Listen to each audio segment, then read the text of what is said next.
Hi, welcome to the video. My name is Dychronic, and today I'm taking a look at the Xur's location and random rolls, my recommendations for July 22nd, 2022. And right before I get into it, just wanted to mention I do live stream after all of the Xur's videos, as well as all the times on screen right now. This is going to be on YouTube, so just wait for the notification. You can find the Xur in his regular spot on Nessus. Just head over to the Watcher's Grave right here, make your way onto this big old tree right here. You can find it right here next to it. You know what? It's the precipice.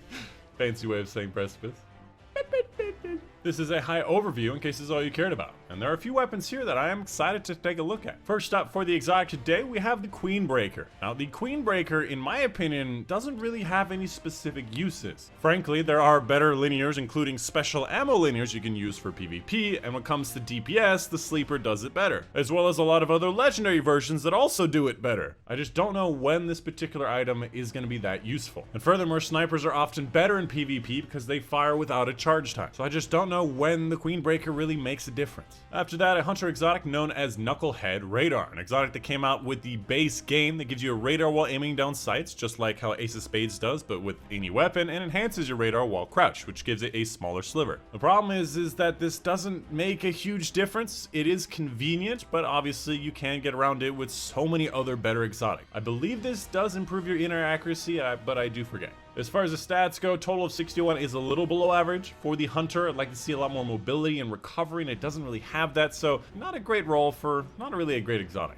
Following that, for the Titan exotic, we have the Armamentarium, which literally just gives you an additional grenade. While this does seem quite simple, every single exotic that gives you an additional whatever always has overflow charging, because whenever you get your grenade, you're not using it right away. There's going to be a little bit of time when you're not charging anything. With this exotic, you have overflow charging, meaning that you're going to be getting a lot more grenades overall. That being said, I think that Heart of Immos Light is just better in almost every way, so I would highly recommend using that instead. When it comes to the stats, high resilience, high discipline is fairly what you would want for this exotic and for Titans, and a 67 is well above average, so I would recommend this roll. Ooh, let's go.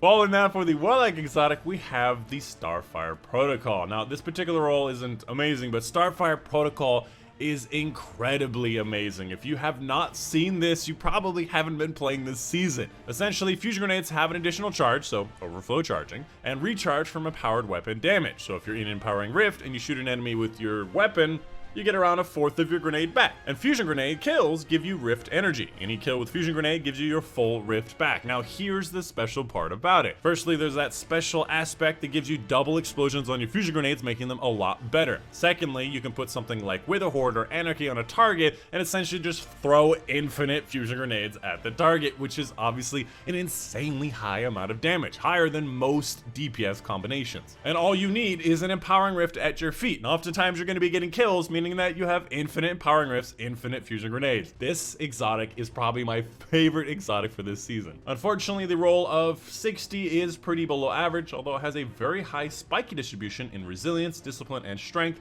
which could work with your build. And frankly, a lot of warlocks do not like mobility on solar because they like Icarus Dash, so this might be a good combination for you. Following that, let's take a look at the legendary weapons. First up, we have a True Prophecy, which is a 120 RPM, which is Grave Robber Demolitionist. Grave Robber does solve the reload issue. Demolitionist is a good combination, but this does have explosive payload, and I highly recommend explosive payload. Furthermore, it doesn't have enough reload based stuff that I'd really like it. After that, we have the Nature of the Beast, which is a 180 snapshot rangefinder, which does seem like a good combination with this. I would like to see ricochet rounds, acres rounds, or some range based stuff in the rest of this, but these two perks are pretty good, although 180s again, not really my favorite. Following that, another 180, which is going to be Tunnel Vision Opening Shot. This does have Headstone on it, and I do much prefer having Headstone on this weapon. Again, after that, it doesn't really have an... Is that an impact? Why are these weapons so messed up, man? Does this actually give it impact? I mean, I gotta know. 78? Still 78. Wait, oh, 79? 79? Oh, hello?